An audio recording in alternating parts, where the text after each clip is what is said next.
And if I can find...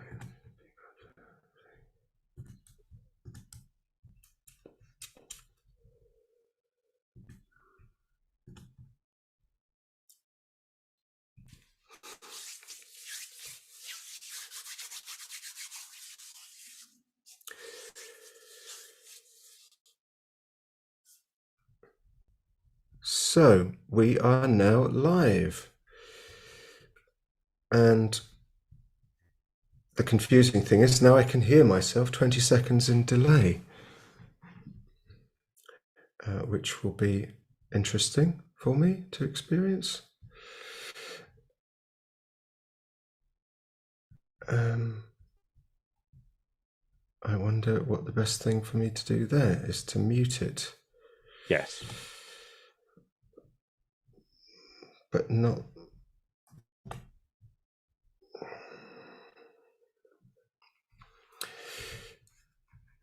Where is the mute in... I don't believe it.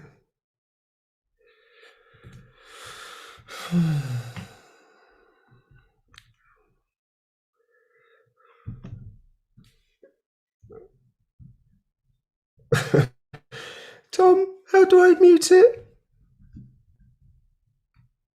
I only know how to mute it with I've got it Just up on in a YouTube window. Then I just mute the YouTube video. Yes, that's okay. Thank you. I've just done that. Okay. Very good. Okay, that's fine. But this is very strange. I seem to be actually, in fact, logged in to the museum channel. Well, there you go. Happy days. I don't understand, but it's fine. So, do we still not have? We still don't have any viewers, correct? I suppose. Yet. How will we ever know? Tom, have you found anyone? Is there anyone beyond us?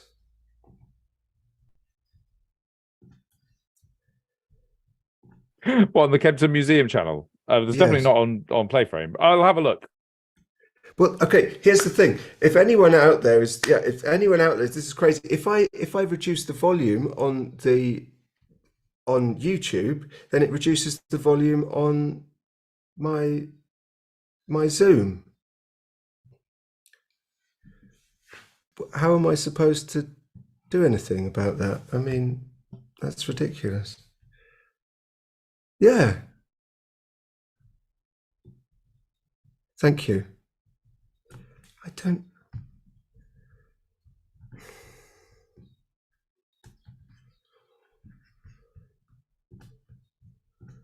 You are live on your channel. You're not live on Kempton. I am live on mine, am I? Okay. Interesting.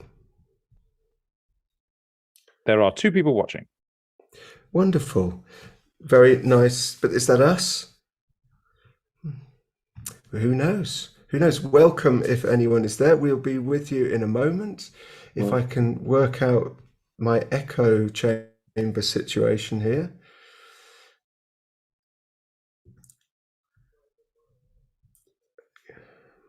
Okay.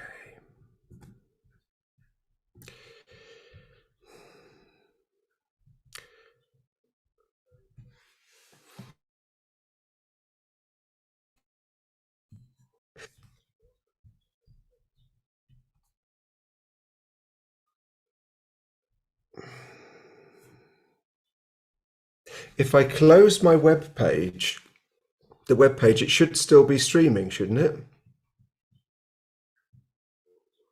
Or would that turn it off?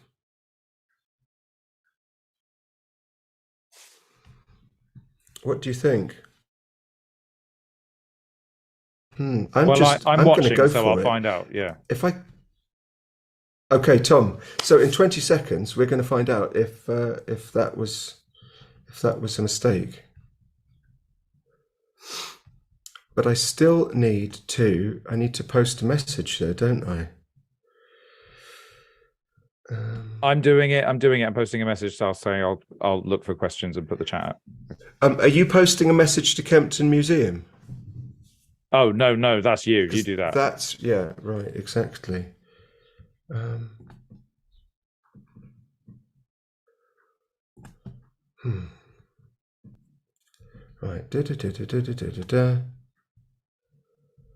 I want to write something. Oh, okay. So if I put that in there. Shall I suggest we start while you put yourself on mute and do that so that we can, or do you just want to do an introduction first? Well, I was just going to do that, wasn't I? So,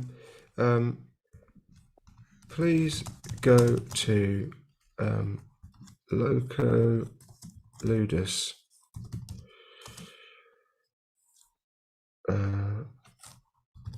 Here on YouTube. Sorry, everyone, for today's stream. And I can try and... Okay.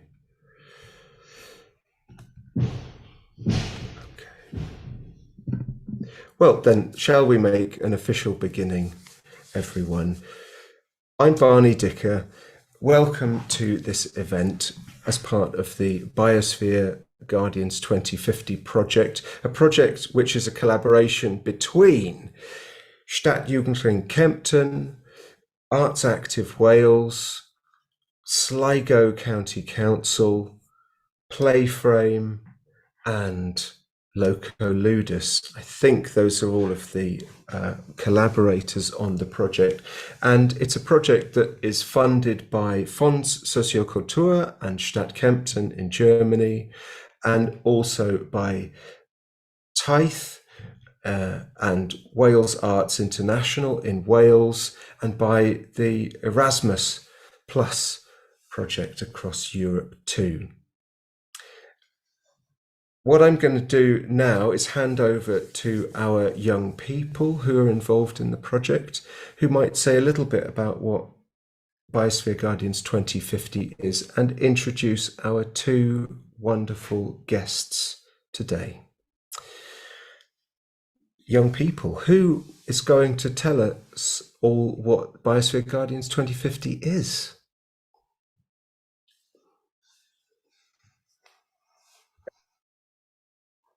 I think Francie was going to maybe pipe in because they've got their mic working. Really? Yeah.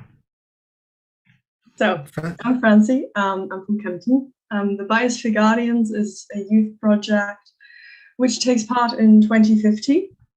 We think about the economic structures and who we might be in 2050, what's there going to be, how the world would look like, and our place in it. And what are we aiming for at the end of all of this, Francie? What do we spend most of our time doing through this process that you've talked about? We mainly do play testing, and we want to design a game. Yeah, we do a lot of play testing. It's a pen and paper role-playing game with dice. Excellent, brilliant. And who should we turn to introduce our two guest speakers today?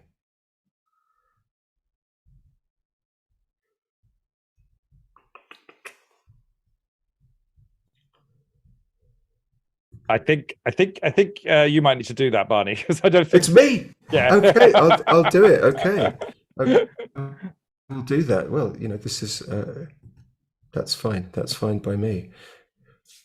Well, blimey. I need my proper paperwork then, don't I? Really, which I should have. Okay, so we today are very pleased to have with us two people who are closely involved, part of the Reserva, the Youth Land Trust organization. And they are Julio Cesar Carrion and Joe Wilkins. Julio joins us from Ecuador and Joe joins us from Wales. And they are going to tell us about how Reserva works. And we have a good handful of young people on hand to ask some wonderful questions as and when they pop up. Julio and Joe, I wonder if you could, I know you've got a slideshow that you're going to share with us any moment now. At the same time as perhaps putting that up, I wonder if you could just introduce who you are, or if that's going to come in a moment. I'll hand it over to you. That's what I'm saying. The stage is yours. Thank you so much. We're really, really looking forward to hearing what you have to tell us. Thank you so much for having us.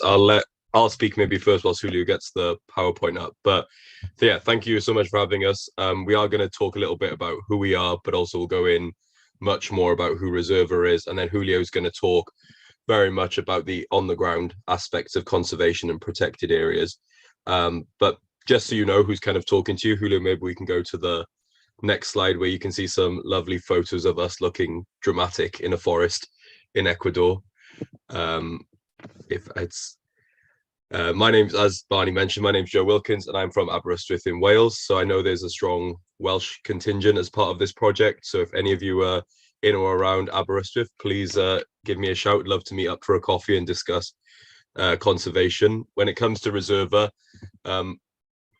fortunately or unfortunately, a lot of my work focuses on conferences and policy, which is not my passion. My passion is very much in the field work aspect, and also I think one of the questions we'll ask later is about marine environments, which is specifically where my interest lies. So I can't wait to delve in about marine protection as well. And then my other role is working very much on engagement and how do we bring this international youth community spread across 14 time zones, I think we are, or something. You know, we've got people in the Philippines, and then we've got people in the west coast of the US. So it's trying to manage that spread of time is it's not the easiest thing to do in the world. But I'll hand over to Julio to introduce himself as well before we move on. Hello, everyone.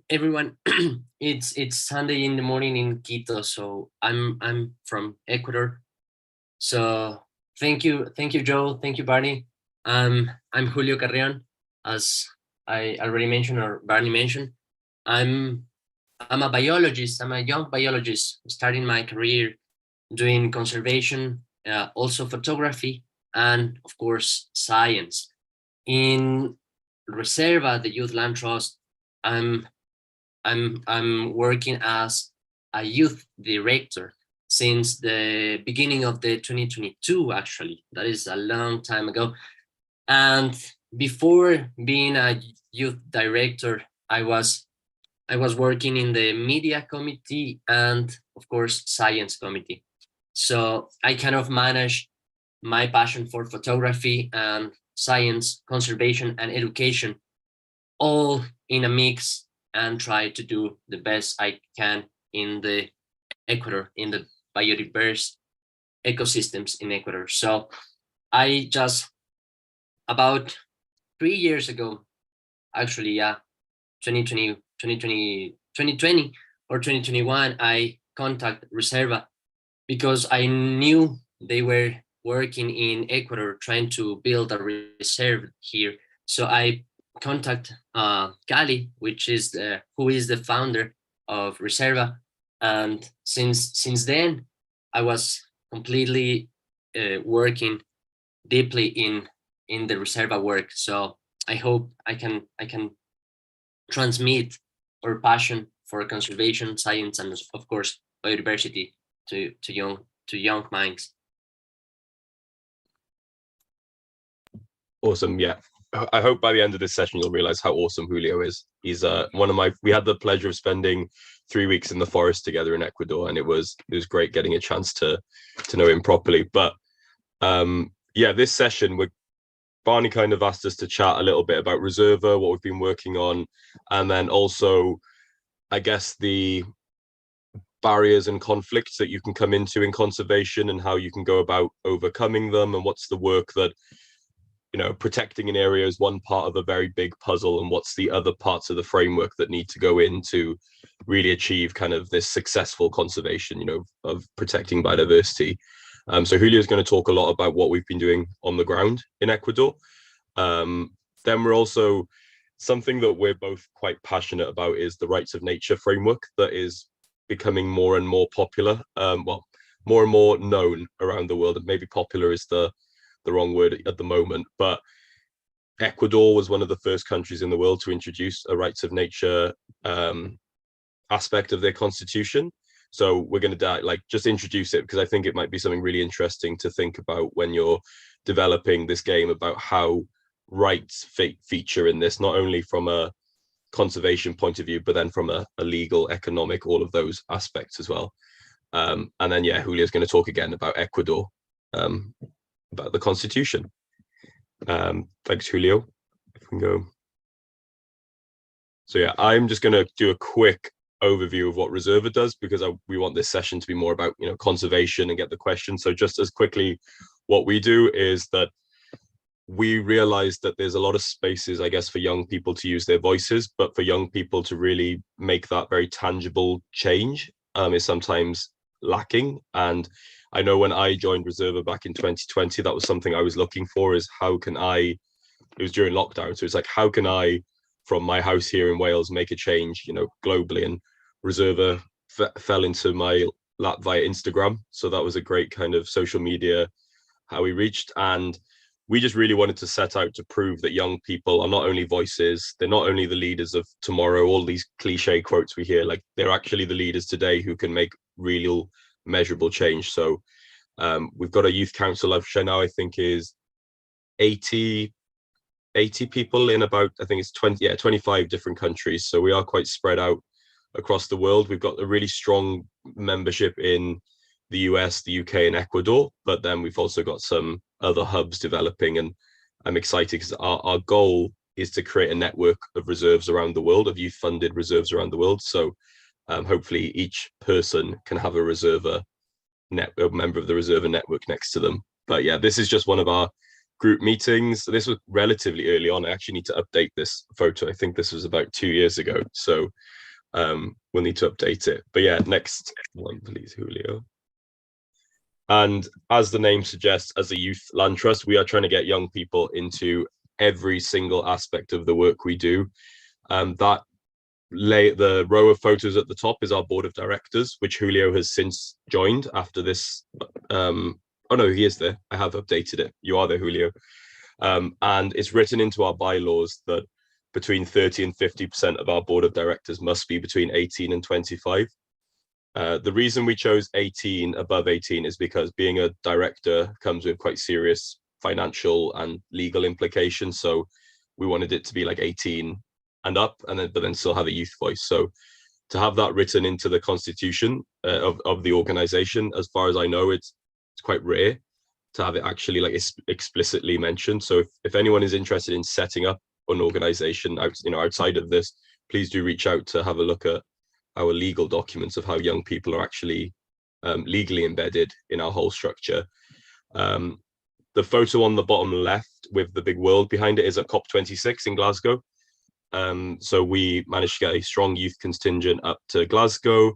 We've also taken people to COP15, which was in Canada. That was the biodiversity conference, which was the focus of my life for about 2 years because it kept getting delayed because of COVID. So it was nice to finally go, and we left there with a really strong biodiversity framework that still needs a lot of work, but it exists. And I think much in line with this game, with this project, the vision is very much 2050. It's what do we want the world to look like by 2050? What do we want our relationship with biodiversity to look like? So as part of this, I would recommend having a little look at that framework and maybe pinching some of the aspects that were mentioned. One of which was rights of nature, which we'll talk about a little bit, but there is a whole lot more to it.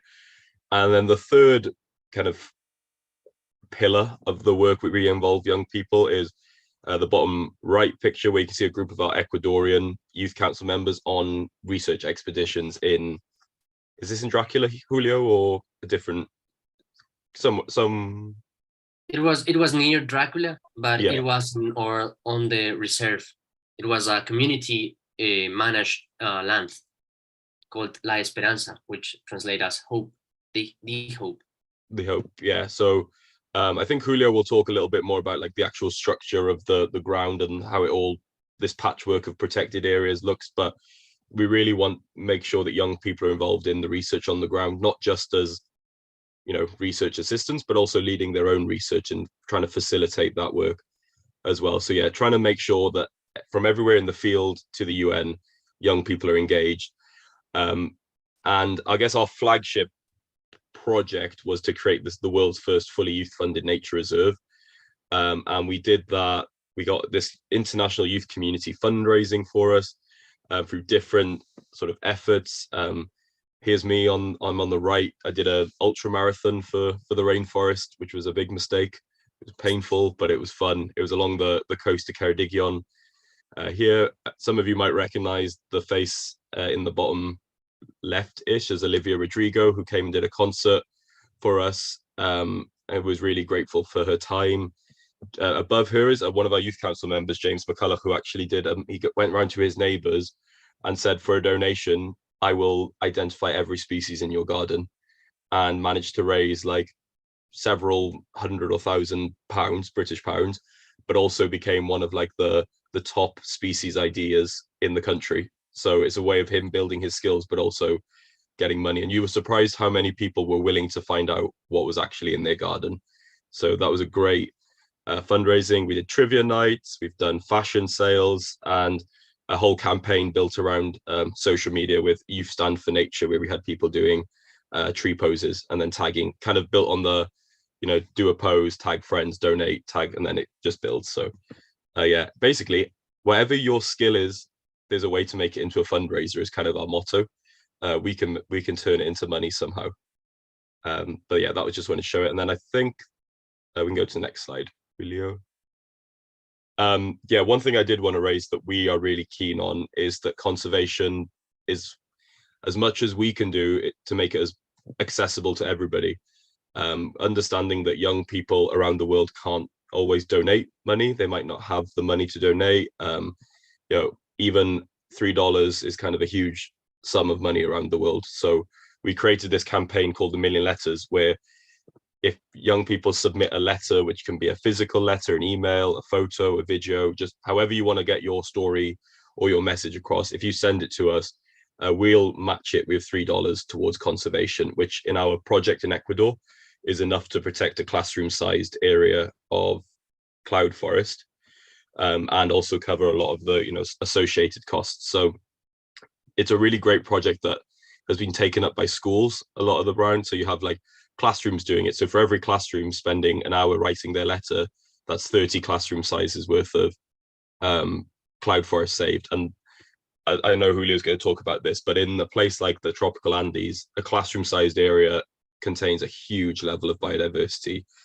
Like I can't even describe how many species you just have growing on trees. Like epiphytes just on this one tree can be like hundreds of species just growing off of it. So it is an incredible space. But yeah, so if you're ever looking for a project, the Million Letters, please do get involved. It's always open for people to write their letter. And we take these letters with us to COPs, so to like COP15 in Canada, and we hand delivered them to like environment ministers and deputy prime ministers of countries. So it was a really fun experience as well to take these letters and see them, these people who are really so boring is maybe a bit harsh, but very rigid.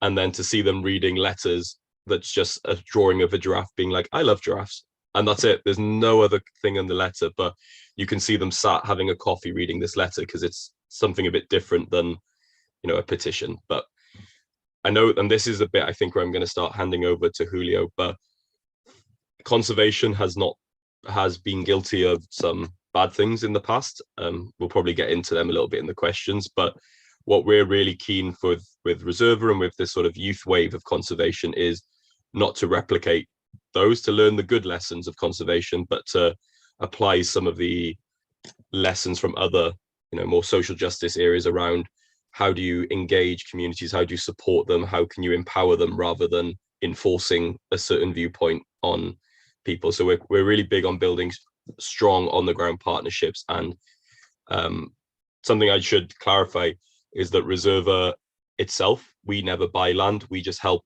fundraise for local partners and local community groups to purchase the land. So we're not actually a landholder ourselves, because we didn't want to go into the whole American NGO buying land around the world. So we just act to fill the gap that some of these groups can't do the fundraising themselves. So it's a really great partnership for that. And then I think, Julio, that's on to you for the next part. So Yes. yeah, so understanding that last part that Joe was saying about a United States-based NGO buying land is not our motto, but helping local NGOs to protect the land. So in this endeavor, Reserva found Fundación Ecominga, which is a local NGO funded in Ecuador with Ecuadorian working in situ, and they and we help each other. I cannot decide now whether I'm more related with Reserva, the Youth Land Trust work, or Ecominga work, because those two NGOs work tightly together, working in situ. So this photo was from our last expedition, where is Joe and me just next to each other. So it is incredible to see how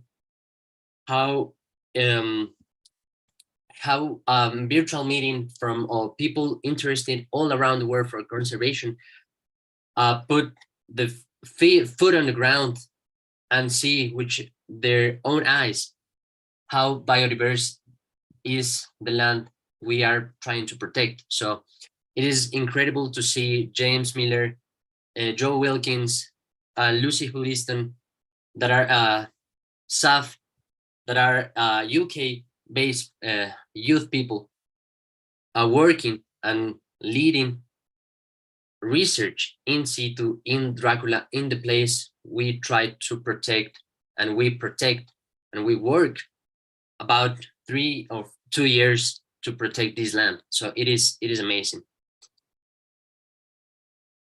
So I'm gonna talk about how it is like to be on a scientific expedition and what is the importance of the science behind the conservation decisions. So I don't know if you are wondering where Dracula is or where Reserva is doing the reserve, and is in this red dot up in the northwestern part of Ecuador, right in the border with Colombia. So this part is in the border of two amazing diverse ecosystems, which is the Chocoa rainforest and also the tropical Andes. It fits right in the border between those regions. So I'm showing you the next slide, that the tropical Andes is where the reserve is, and is one of the 17 most diverse ecosystems around the world. And this plot of land that we protected is home of amazing creatures and amazing flora and fauna. So you see this grumpy toad, yellow grumpy toad, is actually a critically endangered toad called Raevo colomai. That is, Reserva is one of the homes of this Raevo, this toad.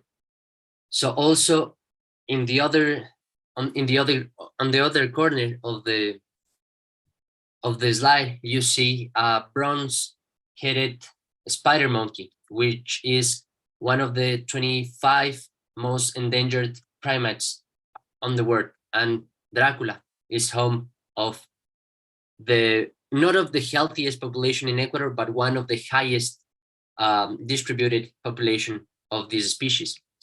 Also, we have pumas that use continuously our trails, and it is fantastic to see that we walk it happened last expedition that we set our camp at night, and the next morning we saw the tracks of a puma all around our camp. So rapidly, Marco and me set some camera traps to try to see who was following us. And this precious animal called puma con color was following our tracks on the same trail we were walking. On the right down corner, you see a tiny frog that are called Telopus koinei. Is a stump-foot toad that only lives on pristine ravines. So this one is, so the Reserva is also the only home known for the population of Atelopus koinei. So we are protecting the big animals like a puma or a spectacle bear and spider monkeys, and also tiny toads that lives under the rocks of a ravine. Also, Ecominga is known, or also tropical Andes are known for orchids. So Dracula is the name of the reserve that Reserva is protecting with Ecominga, and Dracula is the name of the genus, of one genus of orchids that are living in on this plot of land. So Dracula are a fantastic type of orchid that has face type flower that resembles a Dracula or a monkey as well. So this one on next to the cock of the rock, the red bird, are Dracula orchid. So the tropical Andes is the most diverse and endemic ecosystem in the world, because I can go to the last slide. So if you see, we're super close to the ocean and super close to the mountain range. So this kind of mixture of limited land create an amazing environment, an amazing circumstances of weather and condition of habitat conditions that propice endemism. So it is different from the Amazon rainforest, because the Amazon rainforest is super extensive, because the Amazon rainforest meets the Atlantic Ocean from hundreds to kilometers. But the Chocoan rainforest and the tropical Andes are limited by the ocean in one side and the mountain range in the other side. So it's a tiny step, tiny plot of land that is full of endemic animals, because the conditions are unique. So creating a reserve, this Joe was mentioning, our flagship project, the world's first entirely youth-funded nature reserve, that is in Carchi, in the red dot I showed you before. And we partnership with Fundación Ecominga and Rainforest Trust to create a 244-acre Dracula Youth Reserve that was an expansion of a reserve that Ecominga was funded before.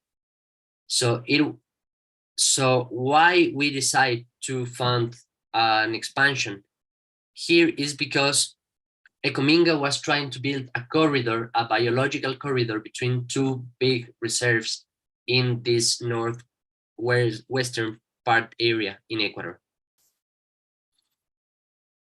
So we were successful building the first youth-funded reserve in 2021, I think, or 2020, on beginning of 2022. And in one of our expeditions that we are trying to to see what plot of land we want to protect. Next, we found a fantastic plot of land that is home of spider monkeys that I show you before, and also this fantastic animal, howler monkeys. And we aim big, and the first reserve that we created was 244 acres, but now we want to protect 1,050 acres of cloud forest and protect it from mining in Ecuador. So the last expedition we were filming, last 22 expedition, we were filming a documentary on Reserva, and we were doing a transect on the corridor we are trying to protect. And we were so happy because the conservation efforts were doing its work. We were seeing a lot of birds, we were seeing a lot of amphibians, the camera traps were thriving, full of big mammals. And almost in the end of the expedition, we bumped with the reality, I would say. So Marco was out of the camp looking for new species of orchids, and he stumped with this photography that I'm showing you here. This was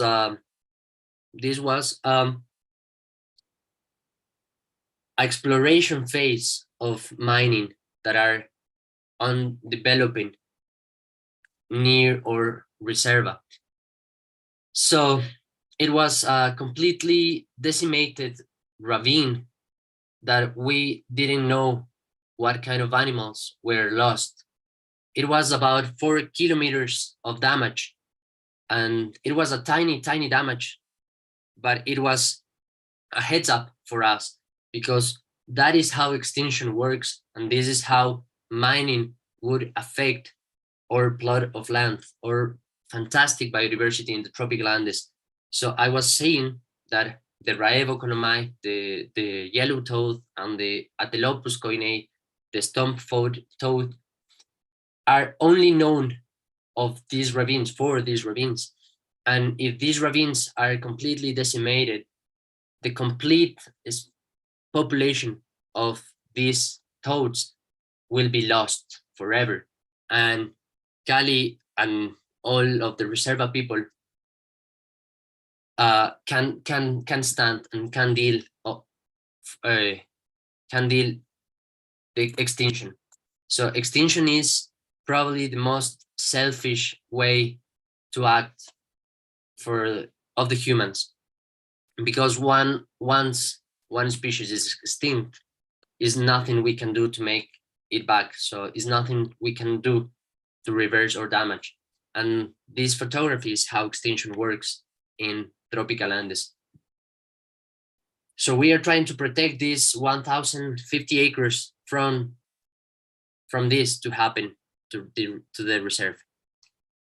So I was saying before that we are trying to connect 2 plots of land, 2 big reserves in the border. So I don't know if you can see my mouse, but this is the Colombian border, and this part here is Golondrinas protected forest, and this big land is a bioanthropological reserve.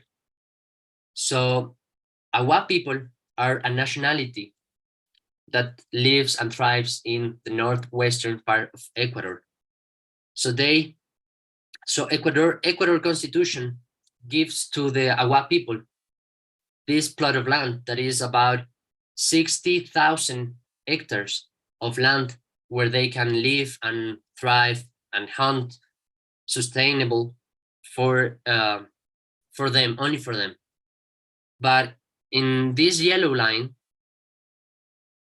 is unprotected. And this is where Ecominga is working to create a corridor from the high elevation Golondrinas protected area and the low elevation Reserva Antropológica Agua.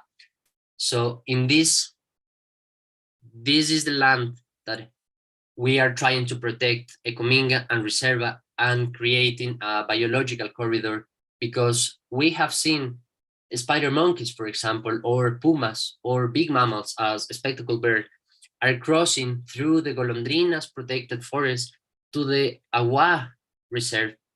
But in the meantime, in this gap, they can be victims of hunting, unregulated hunting, and illegal traffic. So that is where the importance of protecting this gap relies.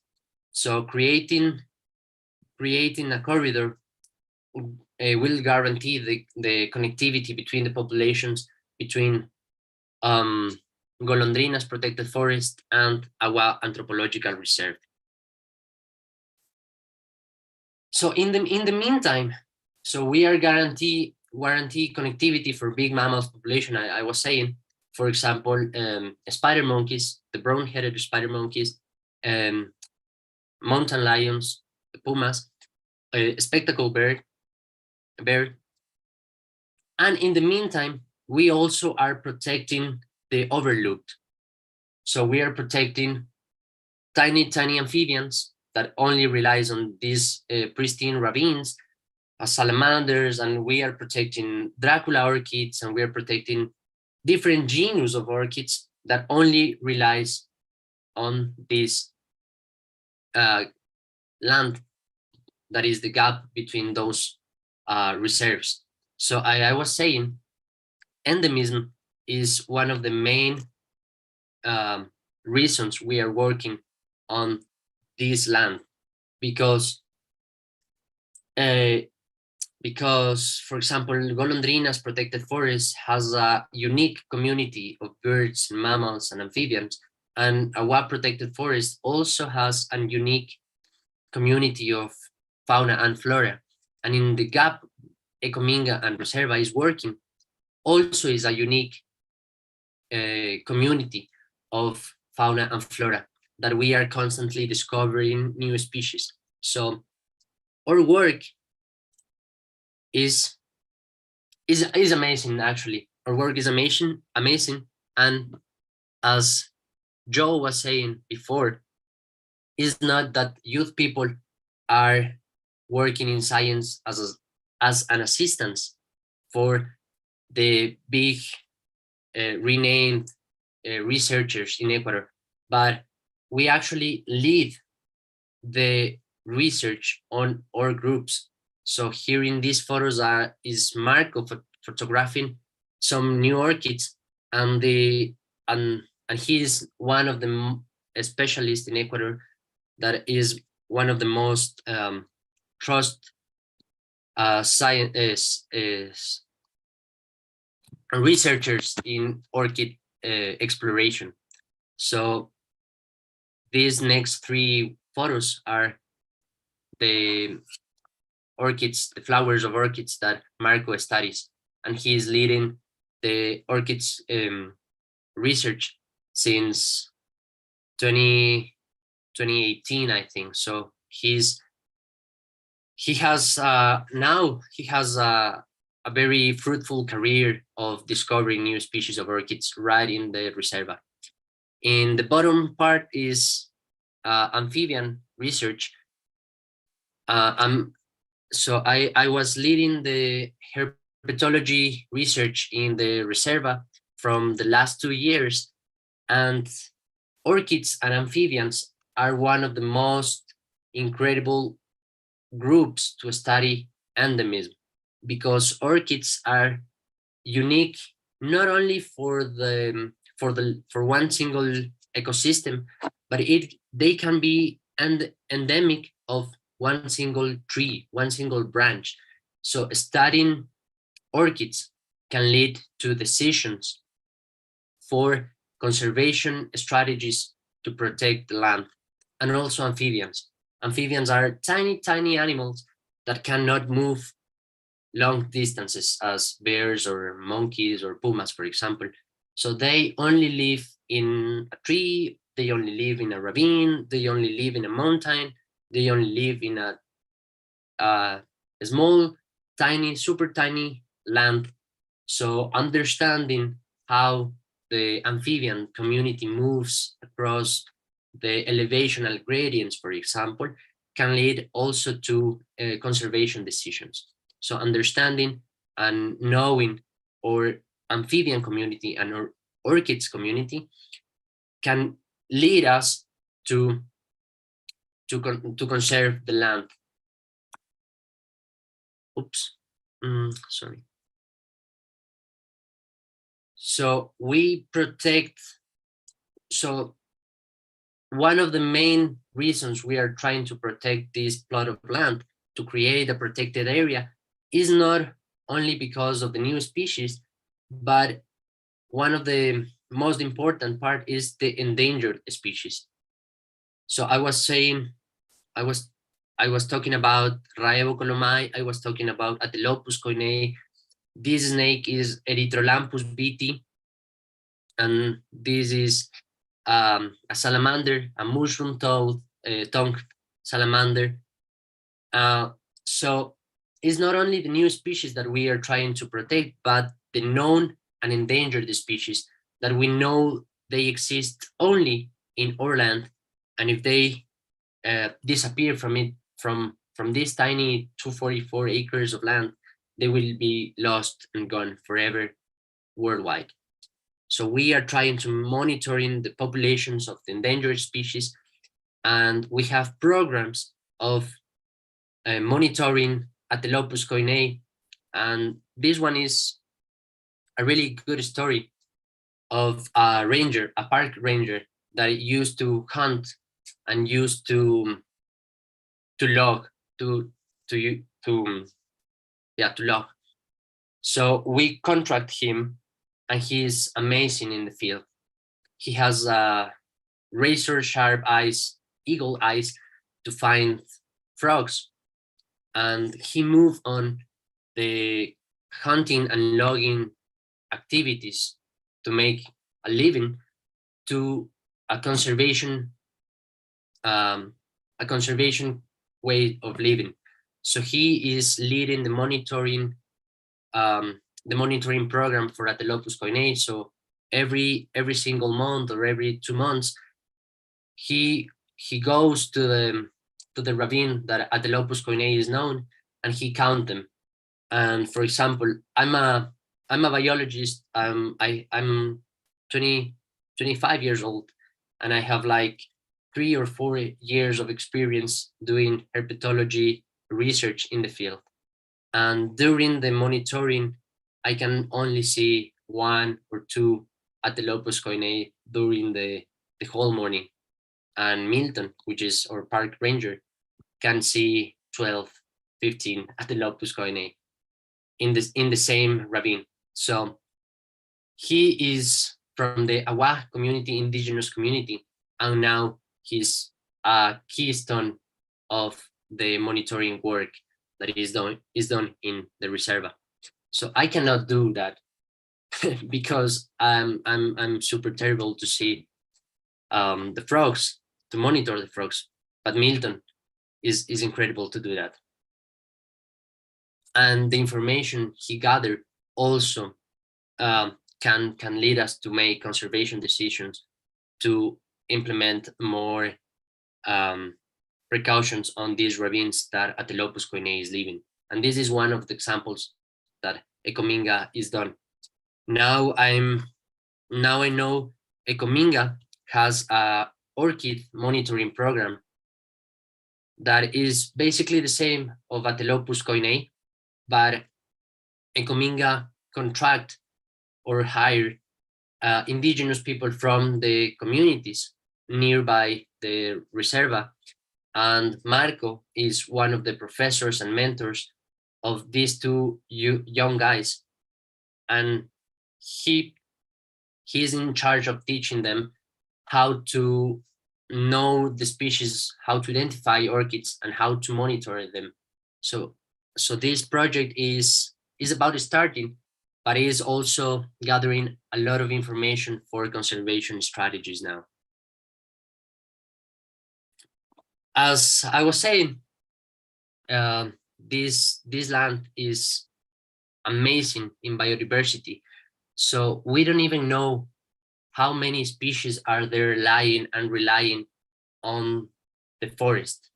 So since I was working in Ecominga and Reserva since the 2021, I've been in six expeditions in the field, and every expedition that we return with at least 5 or 6 new species of frogs and about 10 new species of orchids. So it is constantly, we are constantly discovering new species, and that is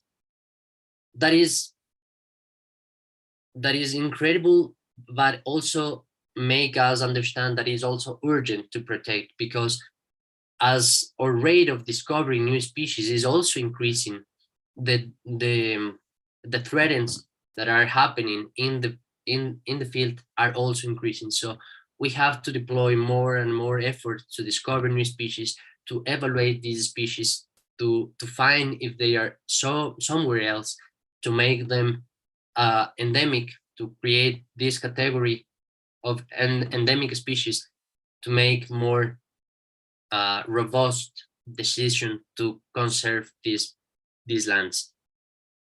So we can see here Lepanthes tulcanensis. Here is a tulcan orchid that Marco discovered in 2021, I think. This is Ilocyrtus conscientia, which I can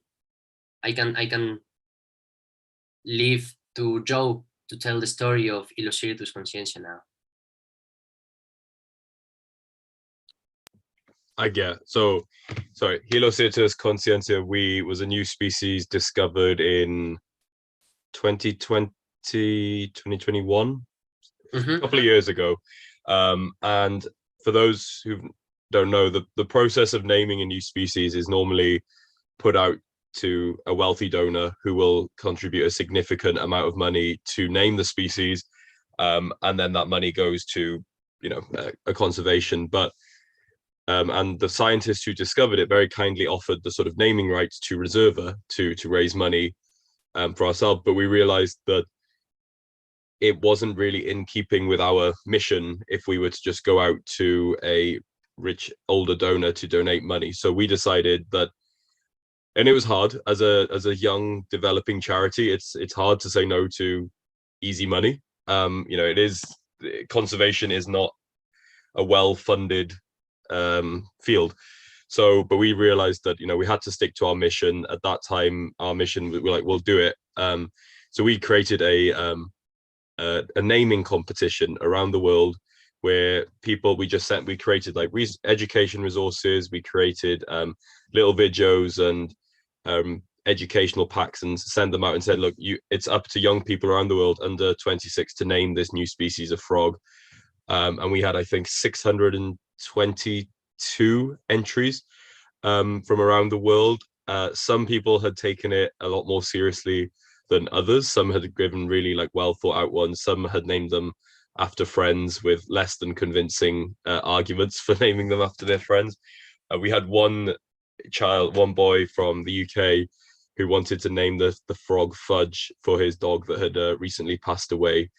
So I sent a little letter back being like, you're doing good work, and Fudge would have been proud. But it was just a way of getting young people into conservation. And it was all official because we had a full judging panel. It wasn't just like our youth council decided. We had a mixture of young and sort of late career scientists come together, and we decided on a name, Helocyrtus conscientia, meaning sort of like the links to both science but also to like conscientiousness and thoughtfulness. So it's a really well thought out name, which I think was made by an Ecuadorian, Julio, a 19-year-old Ecuadorian, and then also named it the Rana Nubila Dichical, was it? Or that one, yeah. And then but whilst we didn't get the donation money, what it did do was raise the profile of this part of land, because then the Ecuadorian environment minister put out a video recognizing how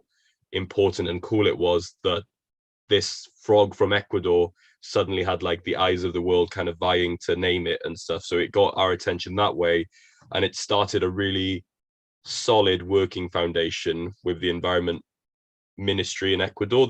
It's led to other things, and now there's discussion around giving Dracula extra levels of governmental protection.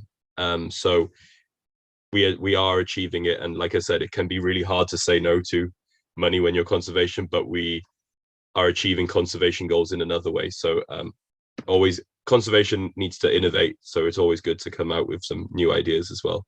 But yeah, that was just, it's a really cool thing, and it was many late nights spent over spreadsheets making sure that no entry had been missed and none were duplicated, etc. But it was good. Thanks, Julio. So yeah, I cannot say that better. So this is one of the examples of discovering new species and how we use science for conservation, and how the creative young minds came up with different ideas to address discovering new species, for example. So also one of my favorite activities during expeditions are mist netting activities. So we are developing a monitoring program of birds.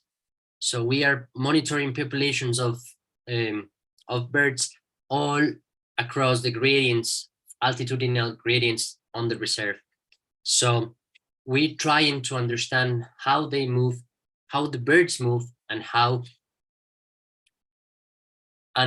this movement can conduct us to conservation decisions, because how many paths they are using, and how of these paths are protected and how are unprotected, and how these populations are moving across the gradients. So we have a gorgeous set of birds, incredible colorful birds. So not only because we gather a lot of information for conservation, but it is also heartwarming, because, for example, Bella was, it is 19 now, I think it's 20 years old, girl from the UK. And I don't know, I've never been in the UK, but Bella was saying birds in the UK are so boring because they are all brown. And she was amazed by the colors the feathers can have. So you can see these green glistening tanager that are one of the commonest tanagers in our reserve, and they are absolutely incredible and see with their own eyes. And this close, it is just unbelievable.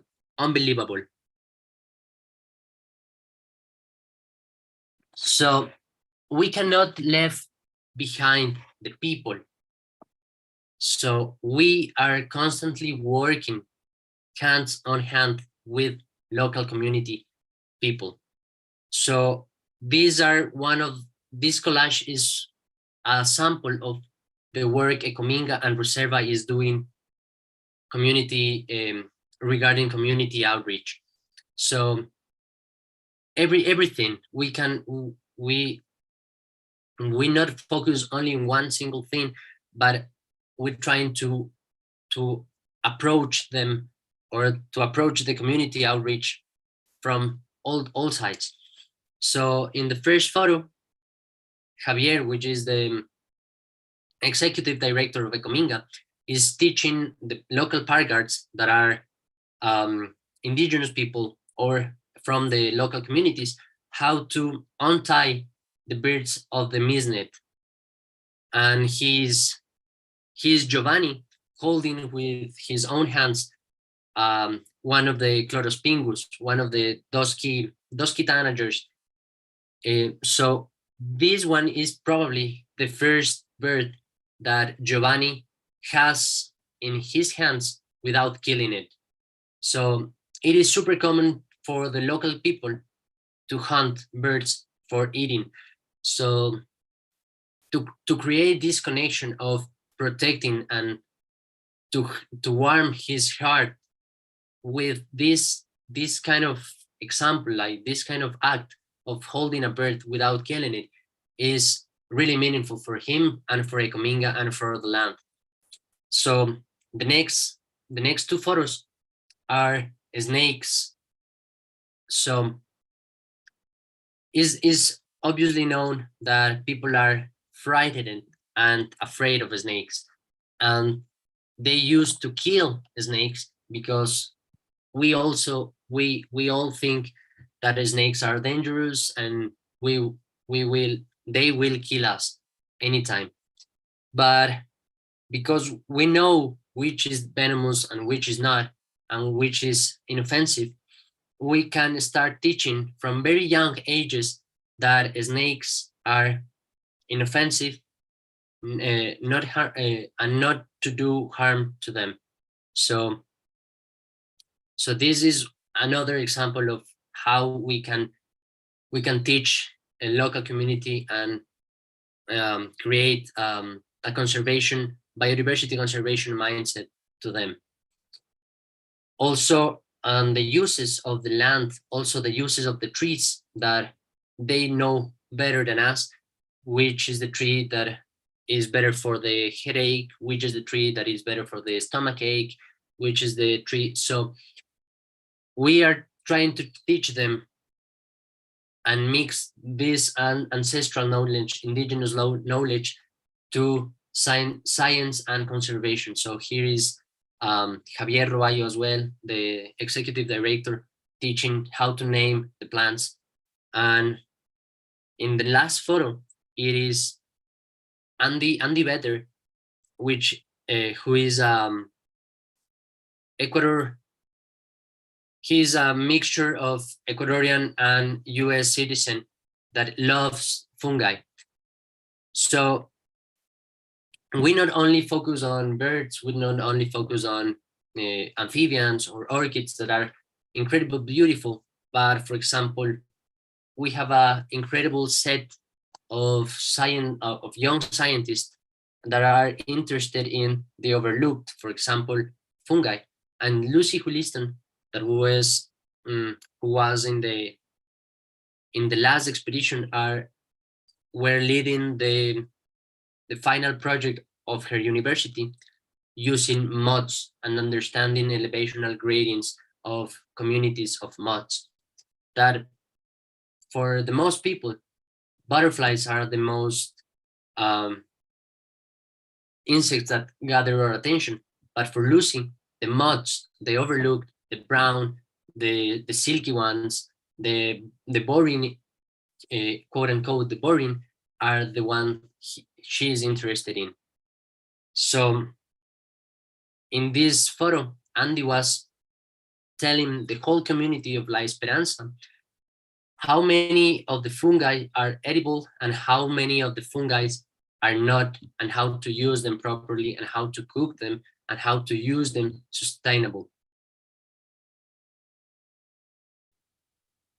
So nothing is really perfect, because we have to deal with a lot of challenges during the expeditions and see with our own eyes. So it is super heartwarming, and I was saying, to see the colors of the feathers, to see the fantastic orchids, to see the fantastic colors of the frogs. And this is one of the most happiest moments that I have on the expeditions. In contrast, to see deforestation, to see mining, to see using of pesticides right in the border or of reserve, it is destroying my heart. For example, it is different. It is very difficult to contrast the happiness that the biodiversity, the protection that it gives me personally, and walking out the reserve and see how deforestation works, and how decimated is the land, and how hot is the land while hiking, and how the people is consuming agricultural products with these dangerous products, these pesticides. So the work is not only focused on science, the biological science, or the community environmental education, but also sociological circumstances, also agricultural approaches to land. So we are working towards creating a new ways of living. Ecominga is trying to develop an vainilla greenhouse instead of naranjilla agriculture. So naranjilla is a solanaceae, is like a potato, but it is a fruit from the same family of the potato that is very very harvested in this land. So people used to cut land and use pesticides to grow naranjilla, but naranjilla needs a lot of sun. So you have to cut down every tree in the land you want to plant and grow naranjilla. And the use of the pesticides damage the soil, and the soil is unusable after 2 years. So you have to cut down the next lot and the next lot, and it is not really sustainable in the time. So Ecominga is trying to develop this greenhouse project of vainilla, which is an orchid. So this greenhouse occupy less, like the 10% of the land, and can produce the same amount of money for the people. So the impact that the greenhouse, the vainilla greenhouse, can have to the soil and to the land is super little in comparison to the naranjilla crops. So what I'm wanting to telling you is that the conservation is not a straight line or a straightforward approach to say we want to protect this tree because the biological information tell us so, but the conservation needs creativity and different approaches to deal with conservation issues. So everything from the scientific research to monitoring populations to educate people, to teach how to deal with the snakes, and also how to make people, that local communities won't harvest naranjilla, for example, and to move towards a more sustainable agricultural activity as vainilla greenhouse. So we have a different sorts of ways and sources to deal with the challenges. And if this is our case, and for example, on the highlands will be different and on the lowlands will be different. So I want to say that conservation is not a straightforward approach, but a creative approach to the problems. And young people is super creative to create different ways to conserve and deal with the problems, and came up with creative solutions. So storytelling is one of the main pillars Reserva has in the mission of the organization. One is education, which I also already covered. The other one is science, that I already covered, and the next one is storytelling. So how can you know what are the work we are doing in the land, in this tiny red dot in the middle of the Colombian border in Ecuador, if we cannot tell the story properly, and how can we bring the eyes to the attention to conservation strategies if we cannot give the message to the other part of the world? So I hope this video can be projected and heard. My name is Javier Roballo. I'm working in Ecominga Foundation, and I'm in charge of the Reserva project and Dracula Reserve. One of the new projects that we have is to involve young people. considering that the next generation needs to be involved from the very beginning of this type of projects to have a long-term impact. We cannot transmit ideas and knowledge and concepts if we are working alone. We need to work with all the different partners that we have. And young people, it's in a different stage. They are not waiting. They are taking actions. And this is the moment. And this is a place to have young people that wants to be scientists, young people that wants to make their own effort, people that want that their voice has to be felt. We cannot go to big meetings and say that we want to involve young people if we don't give the chance. Now is the moment. We don't have time to make mistakes. And young people will provide us 20 years more of actions. And next generation need to be in charge to the next generation also. That's the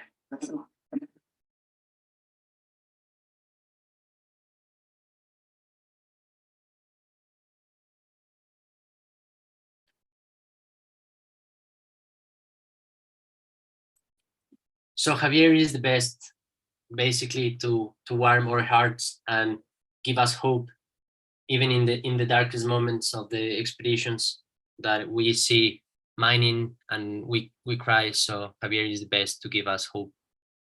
So yeah, it is incredible to see how heartwarming is to be in the field with people as passionate as you, and to be diverse, because Javier loves birds, Marco loves orchids, Lucy loves moths, Andy loves fungi, I love herbs, and this diversity of young people doing science is as passionate as I am, is really hopeful for the next generation of this protected area. So I'm the happiest in the expeditions, because we have an incredible team of passionate young people working towards the same goals as am I. My name is. So this is the first two parts of the session. So the next part is going to be the rights of nature. So I think this will be a good time to create a conversation, to ask and answer some questions before dig deep into the legal framework.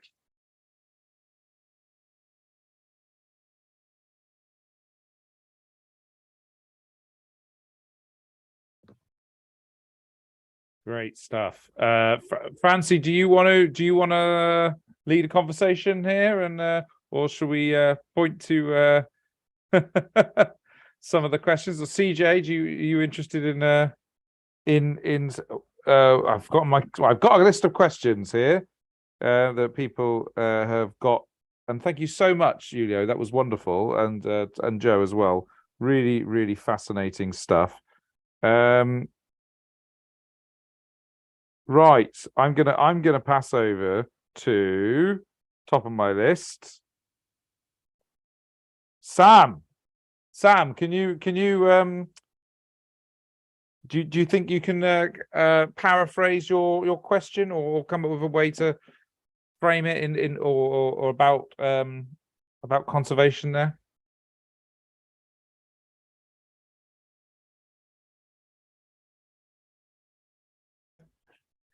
Is Sam even still here? Has he gone?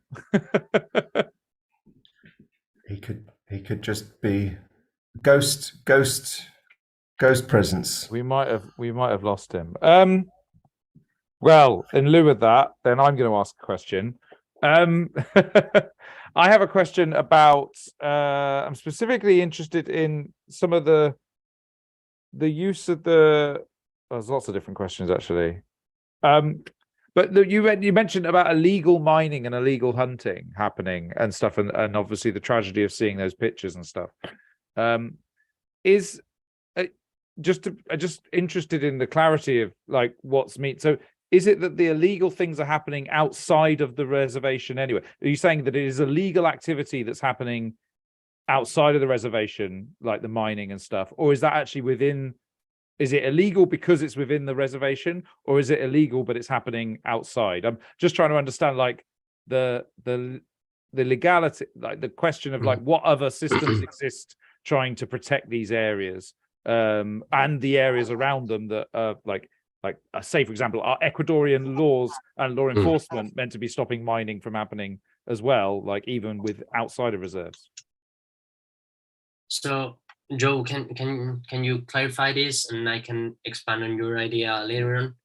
I mean, I can only talk, I don't know about the sort of hunting aspects of it, but in terms of mining, it's quite an interesting situation in Ecuador, and I'm sure it's the same in a lot of countries, is that in places you have quite a lot of protected areas in name, but the country is also covered in mining concessions, so that if any minerals, etc., are discovered there, I wouldn't say the protection becomes useless, but it definitely becomes less powerful if they discover minerals. And this is why it's kind of essential that not only are we protecting with the Dracula Reserve, it's a privately protected area, which is slightly different because it's like land, you have to get landowner permission, you have to get landowner.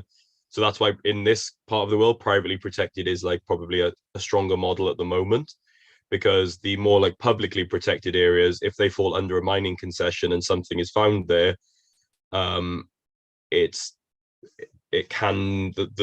protection can disappear almost. And when it comes to economy and environment, it's normally only one winner. So it's quite interesting when you look at a map of protected areas overlaid with mining concessions, there is an incredible amount of overlap, and that is something to be very concerned about.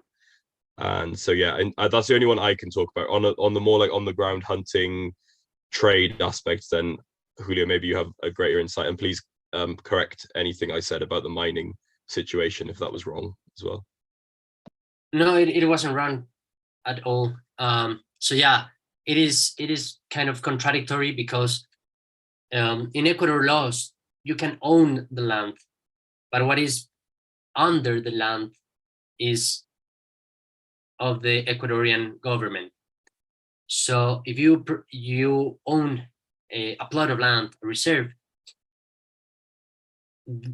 only the things above the ground are yours, but the things down the ground are the Ecuadorian government, and the Ecuadorian government can dispose, can do any disposition of these resources. What is illegal on this specific circumstance is that the explorers, the mining that are doing the exploration phase, use the trails, the private land and the private trails that we built to monitor fauna and flora. So this ravine that we showed you wasn't inside the reserve, but was used as a border, because if you own a land, you need a point of reference to know where your land ends. So in this type of region, one of the best ways to delimit some land and some landowner to the other is using the ravines. So the ravine that was decimated was right in the border of our land and the non-protected land. So it is kind of difficult to say whether it is illegal or not, because it was right on the border. But even it was on the border, the illegal part of the exploration was they use our trails without permission. And hunting related question, right? So the Agua communities are indigenous nationality that lives on this Agua protected land. And they are very special and very very special on the way they live, right? They are semi-nomads, so they move around the land, and they used to hunt. They don't have agriculture activities, they don't have livestock, so they used to hunt.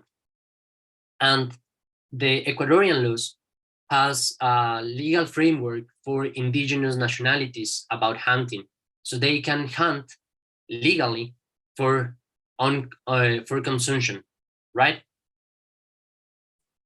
But as the technology improves the way that they can hunt, and the health also improves, and the circumstances that Awa are living now, they aren't not as nomads as they were before.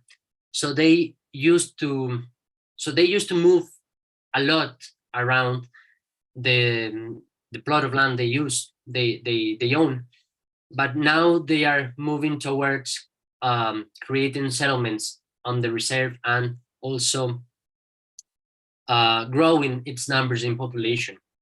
So as they grow the population of Awa indigenous people, the pressure on the mammals that they used to hunt also are increasing, right? So they are in a moment that they cannot find mammals easily on the anthropological reserve that they own, because they are super good in hunting. So they hunt a lot. So as hunting is getting harder and harder in the reserve that they own, they have to move outside the reserve. So they move towards our reserve and the unprotected land to hunt. That is the illegal part. So if they hunt within the reserve they own for their own consumption, is all right in Ecuadorian laws, you know.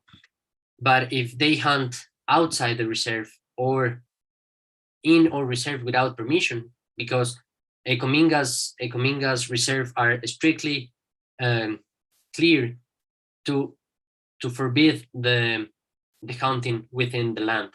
So this is where the illegal part comes in. Can I just quickly ask follow up? Like, what's the enforcement like in Ecuador? Like, is it easy to, do you have ways of bringing justice to people who do these illegal things? If it's ever to be possible to find out who did it, like, what kind of enforcement exists, if possible? Can you do so?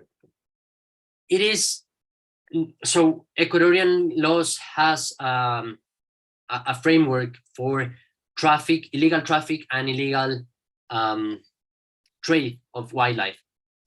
But we are in a super remote place that it is very difficult to access. And sometimes during the year, it is inaccessible at all because the roads are blocked out completely. So it is difficult to bring the justice to the people because of the accessibility of these lands. So it is very, very difficult. For example, the anthropological reserve, the Awa community land, has no roads, and it is a massive plot of land. So for one of the characteristics of the Awa people is that they are excellent walkers and hikers. So for me, that I'm Ecuadorian, I'm Quiteño, I'm from Quito. It will take about 3 days to get to the first community, and for them would take only 8 hours of walking.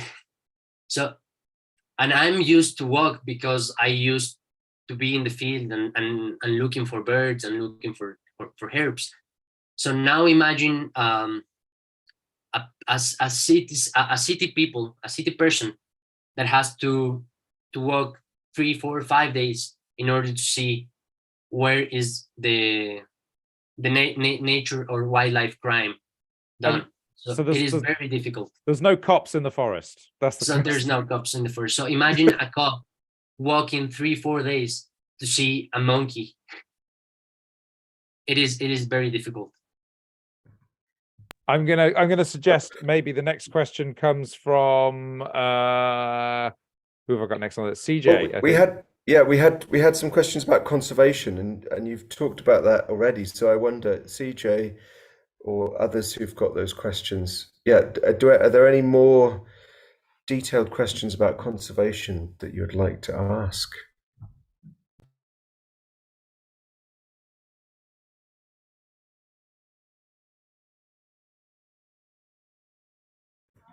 It's a relative silence. Sorry, yes, just looking through the questions and trying to All good. Figure out if there's anything that follows on. I think I'll ask my question about biodiversity. So the rainforest is a naturally massively biodiverse environment. So what about land that has very little biodiversity left? Do you have any intentions maybe further down the line to reintroduce biodiversity to those areas if possible? As Reserva, maybe far down the line, but our focus is very much on like conserving biodiversity hotspots that remain. There are a lot of really incredible organizations doing sort of restoration, reintroduction, rewilding projects. So there's a couple working here in the UK. I know there's a few like Rewild working internationally, but for us, we want to focus very much on protecting the most intact biodiversity hotspots that still remain, and sort of supporting friends and other organizations that are doing the restoration work, because they do pretty much go hand in hand. Like if we're protecting this really intact ecosystem, if then other groups are working to restore, then it makes like a very natural connected habitat that's very more of a mosaic of land. So it's probably not a Reserva thing, but like we're going to support people who are doing it, so that the populations that we're protecting in these intact ecosystems eventually will have space to migrate across it. So if we're protecting in the same way that we're trying to connect the Golondrinas and the Awa, it would be great to have, our ecosystems connected via bridge, not bridges, but wildlife corridors between it. But yeah, for Reserva, it's very much conservation rather than restoration. But if you are interested in restoration, I can recommend some really great organizations working on that side of conservation as well. Brilliant, thank you. And a sort of follow-up question to that. In terms of the protection of the biodiversity on the sort of Ecuadorian land, you've mentioned about sort of keeping track of population numbers and making sure that you're monitoring how that biodiversity is faring. But I suppose what I'm getting at is, what sort of do you think about intervention into, if the biodiversity was declining for some reason? I'm assuming you would sort of take a more finding the source of what's causing a depletion in biodiversity, rather than necessarily intervening to boost those populations somehow. Julio, do you want to take that one? Maybe as more on the ground, because that's maybe Ecominga side of things as well would come in there as well. Yeah, of course. So it is not that easy to direct interfere in the ecosystems, right? So imagine the forest that we work in as a super intricate network of relationships between flora, fauna, weather, climate, elevation, humidity, soil. So more and more variables come into the game, it is difficult to clarify what part of the variables are working or not working. So this ecosystem is super intricate, and the relationships between one organism, one living organism, is really difficult to set. So we cannot know truly what will be the consequence of our intervention, right?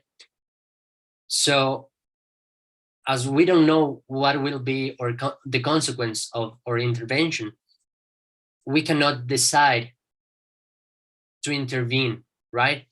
So the best we can do is to leave the ecosystem to rebuild itself, to restore itself, or to create new connections by its own, only protecting no other intervention or outside work or outside damage is done for the ecosystem. So this is where we take place in, right? Not only not the intervention phase, but the protection of other aspects, external aspects on the ecosystem. So we let the ecosystem rebuild the connections itself. Meanwhile, we protect from the outside threats, right? Yeah. So, Joe, I think it was you that mentioned earlier about the sort of mistakes made in conservation previously. I'm sort of wondering if that some of the mistakes that have been made before were to do with sort of an over-intervention of trying to restore any imbalances and thus ending up causing more problems. Yeah, I think from like an ecological point of view, I do think at times there has been a rush to over intervene when it's maybe not the best approach. In some cases there needs to be a quite an active intervention. Like in some places it does require the introduction or reintroduction of something, but it's often been done not well thought out and without kind of, oh, this certain frog performs this function in this ecosystem, it's fine, we'll just transplant it into this ecosystem. But then that ecosystem also had a predator for it, whereas this one, like, there's been a rush to do it. And the more we understand ecosystems, and like Julio said, the more we understand how intricate they really are, you start to go, okay, like when we have to do reintroductions, it needs to be well thought out, it doesn't need to be rushed, and it also needs to be with, you know, community engagement wherever it is. There's recent examples here in Wales with the pine marten and stuff, and you do really need to take time, because biodiversity, you know, animals move. So it's like, if you haven't got the support of people around you, then if that pine marten or that bird or whatever suddenly moves out of your reserve, then it's things. So it's got to be done, like I said, well thought out, well financed is the one I forgot to add. That quite often there's money for the introduction or the reintroduction, but then there's no money for the follow-up monitoring. There's no money for the, you know, community outreach. They've got to have the whole project approach, I would say, and then community engagement and make people aware. Don't just suddenly drop things in the middle of the night and then be shocked when it doesn't work. It's a proper plan. The other mistakes I was mentioning about conservation is specifically around community engagement, where there was kind of a predominant model of, I guess, fortress conservation, where you would like buy land and it would become a reserve and then everybody was shut out. And I think that's the model we're trying to avoid, is more like, how do we get people engaged in alternative livelihoods so that it becomes, if the community can't own the land, like in this case Ecomingo own the land, but how can they have a livelihood from the research aspects, from the the alternative livelihoods of vanilla, things like that. So there's both ecological and, I guess, social mistakes that conservation has done in the past. I don't necessarily think it was done with the worst intentions in the world. It was maybe just misguided, and done from a certain mindset that needs to kind of change and is changing. We're seeing it a lot now about people realizing the importance of recognizing different types of knowledge and different types of land ownership and models of stewardship. So yeah, it's changing, but yeah, both ecology and social aspects have been done questionably in the past. So we're just trying to learn from those and move forward. Wonderful, thank you. I'll pass back over to other people now, so I stop dominating the questions. Well, shall we carry on and see what you've got to talk about next, and then pick up some more questions after that? Is that Yeah. good? Yeah, completely right.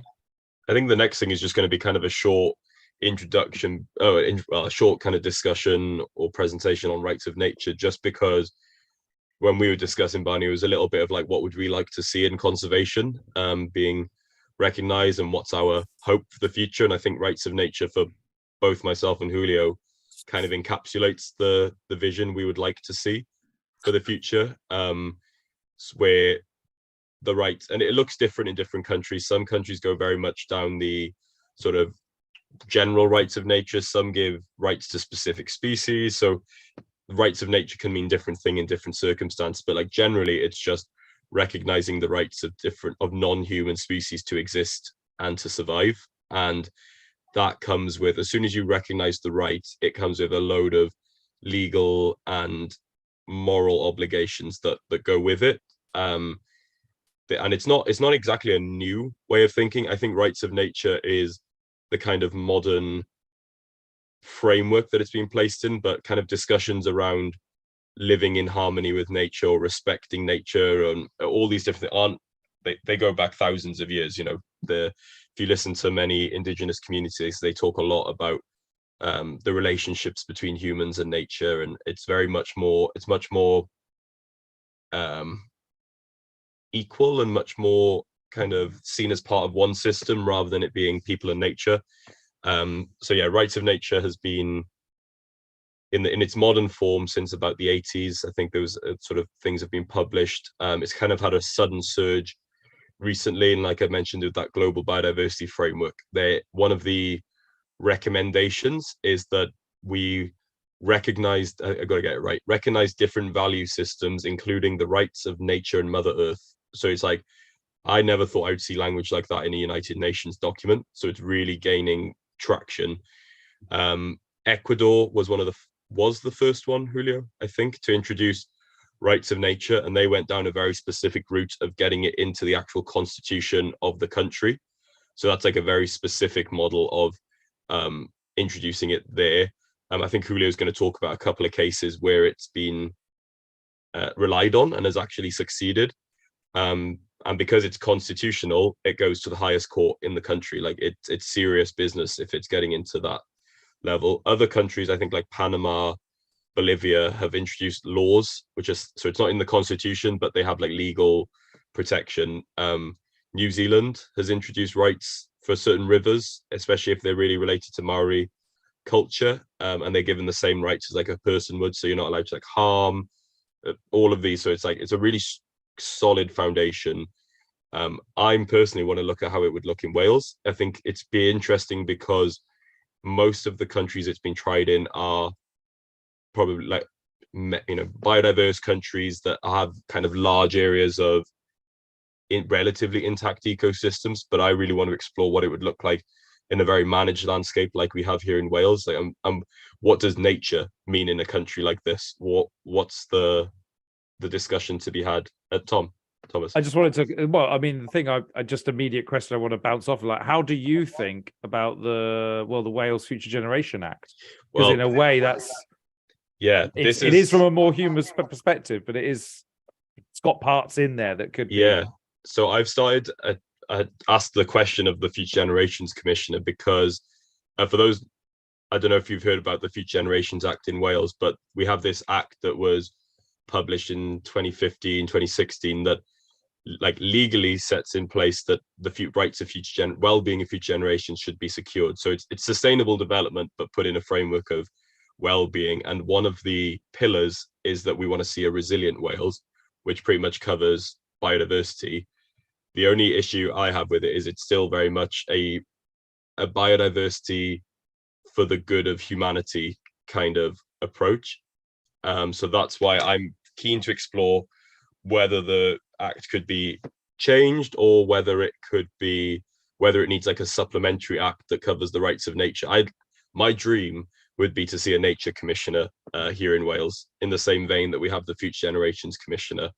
But that's far off, because I think there's a lot of discussions to be had around nature in Wales and how we go about protecting it. And as we're going to see, rights of nature I don't think is the be all and end all of conservation, but I think it's a really solid platform that all the research, the privately protected areas, the policy can rest on. That's my kind of vision. But yeah, I would see it being quite linked to the Future Generations Act in one way or another, because we've got a framework for protecting the rights of those who can't vote and those who are yet to come. So I think it's not a huge leap to the rights of nature from there.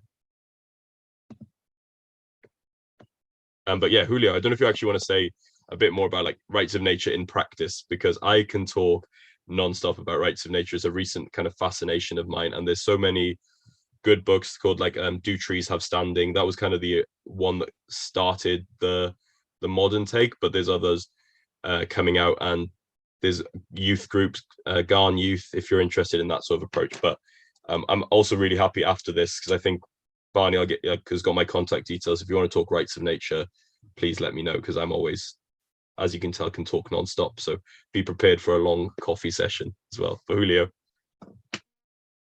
Yeah, well, in my case, in Ecuador, as Joe was saying, Ecuador was one of the first countries that implement the rights of nature as a constitutional laws to protect the nature.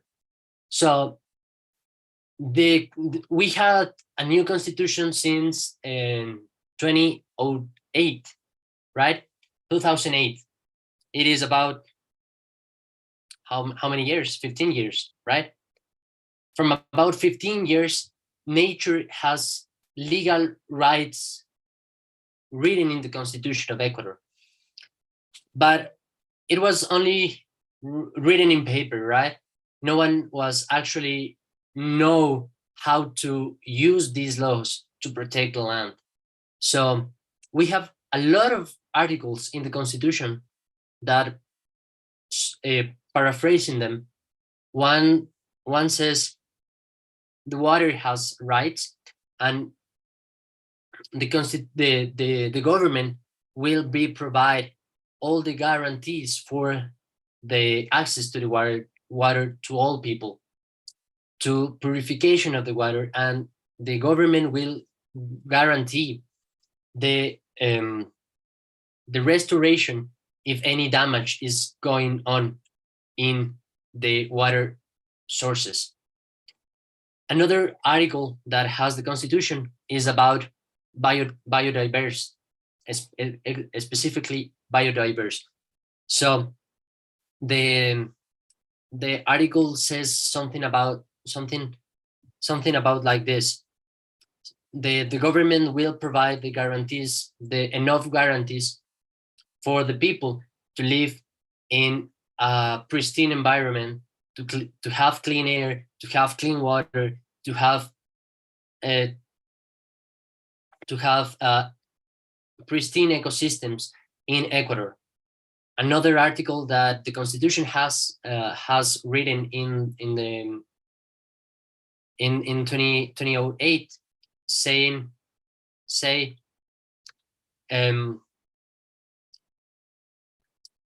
the government will punish or will seek any kind of restoration if it is proven that any people harm the environment, and will be guaranteed that the restoration is done properly. So we have a lot of different articles in the Constitution about nature and how the nature has rights to live and has rights to thrive, but no one's actually read it, and no one's actually know how to use them until last year, So this one is the first documented case that nature reserve used the rights of nature. So take this in mind. So the rights of nature were written in 2008, and it has to pass about 14 years in order to actually use the rights of nature, because no one knows how to use them. So this is one of the press release of the most famous case of Los Cedros protected forest. It says, as Joe was saying, as we have these laws in the Constitution, it goes to the maximum court, the Constitutional Court. And this court rules that mining in a protected forest is unconstitutional and violates constitutional rights of nature. But how does it, how this case unfolded? It was very interesting because, as Joe was saying before, there is a lot of mining concession overlapping protected forest that is somehow contradictory. And I was explaining that you can own the land, but from above the ground, and the resources are from the government, right? And the government can use these resources the better way they think, right? So Los Cedros is a bit south to Dracula in the same ecosystem, in the tropical Andes ecosystem, but not in Carchi, not on the Colombian border, but more on the south, near Quito, we will say, right? And as Joe was saying, the mining concessions, we have a lot of overlapping between mining concessions and protected forest. So Los Cedros has the same characteristics of Dracula. Let's say it is full of endemism, endemic animals, a lot of it is also a natural corridor between a different protected forest, and it is huge plot of land, right? So as Los Cedros is not as remote as Dracula, the exploration phases were developed before Dracula, right? Because of the accessibility, nothing else. And it happened almost the same as Dracula, right? They decimate a completely ravine because of the exploration phase. They mine to try to see if there's minerals there, gold mining precisely. So the exploration phase decimate a complete part of the Los Cedros protected forest. So Los Cedros knock on the door of a lawyer, and the only thing that saved Los Cedros was the scientific evidence, right? Because the land, because of the law of the Constitution in Ecuador has said specifically, the government will guarantee that the processes of the environment will be developed naturally, and the government will seek restoration if any harm is done in the environment, and will protect the environment for the extinction, the contamination, and so on, right? And the lawyer of Los Cedros take all these articles in the Constitution and took all the information of scientific information gathered throughout the years of endemic fungi, endemic birds, endemic frogs, and how the ravines were before the exploration, the mining exploration, how the communities were before the mining exploration, and how the mining exploration damaged the natural flow of the communities, and how the mining exploration damaged the natural dynamics of the ecosystem in Los Cedros, right? So the only thing that Los Cedros that saved Los Cedros in this case, because Los Cedros is, as Joe was saying, if you put in a balance between conservation and economic power, that mining company has economic power, it is very difficult to fight against it, right? But the only thing that saved Los Cedros was scientific evidence, and it put a precedent for us, for example, for the other ecosystems that are overlapping for mining concessions.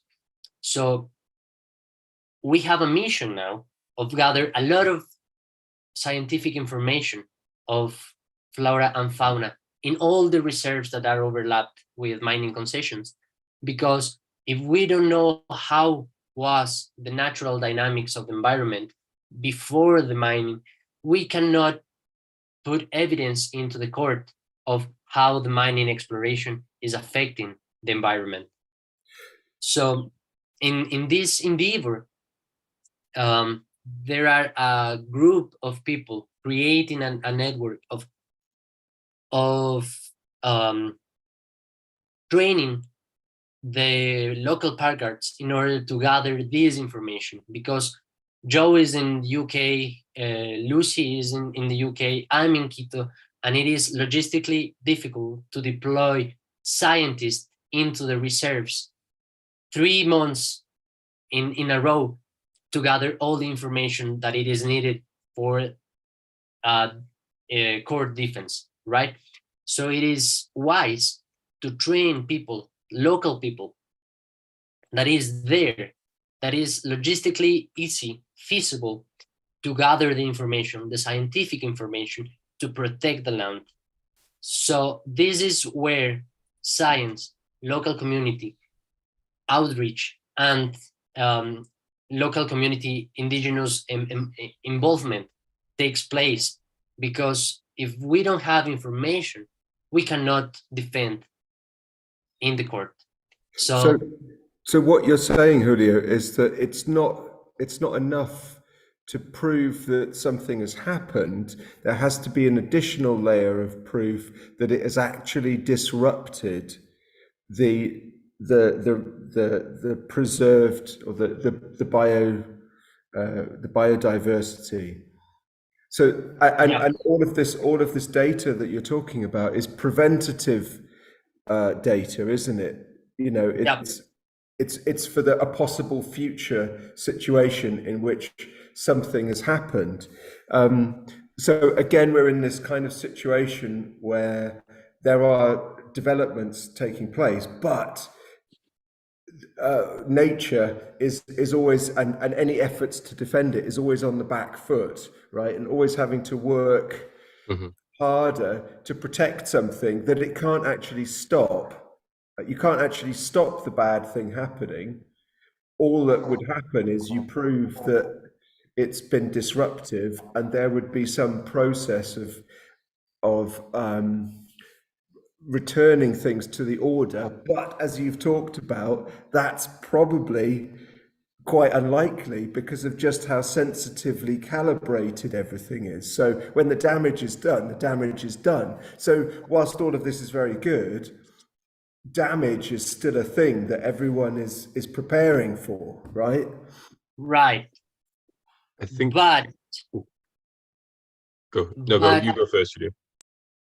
But as mining doesn't happen suddenly, right? It comes in phases, and the first phase is exploration. Usually, the exploration is actually less problematic than the exploitation phase. So, at first, we can have a briefly sample of how mining would work. So we can accept this tiny piece of damage before and then move into defense ourselves and defense nature. So we can manage to have this tiny damage at first and gather the information to be able to defend ourselves and nature as well. Joe. Can I just ask quickly, the indigenous people you're training to capture the data, are you paying them? Are you trying to remunerate them? Is it a paid work as well? It's not, we're not just coping on volunteers, because it's supposed to be hard, like, because I know, No, money is real power. We have to talk about real, like, yeah. No, the guards and the rangers, etc., all paid. They're all hired members of staff and paid above a fair rate for the local area, because they're out doing the work that we need to be doing, and so it's not fair to ask them to do it voluntarily. So yeah, the effect it has presumably on the community, because you were talking about, like, they are changing themselves. Some of them are settling more than being nomadic. Tell me if I'm talking about the wrong people here, by the way, because I'm talking about the Awa people. Yeah, so there's in the area we're working, there's the Awa indigenous community, and then there's also the local community that are non-indigenous, but are kind of there's two groups, but we work closely with the local community and then work with the Awa community to also bring members, and obviously there's levels of interaction between each group. So that's why we always partner with a local partner on the ground who knows the social dynamics of the relationships. Who do we need to talk to if we need to talk to someone? So yeah, it's that's why I think it's great having an Reserva, from my point of view, a Reserva, an external partner helping Ekominga and Julio as an internal sort of partner, and then that's kind of the model. I was just going to add, in terms of the gathering data, I think it's like in conservation, you're always kind of prepping for the worst. It's just like you're trying to get as much I was going to say weapons, maybe the wrong choice of word, but they're trying to get as many tools in your armor. Well, I'm going to go with the weapons in your armory. That is the situation I'm going for.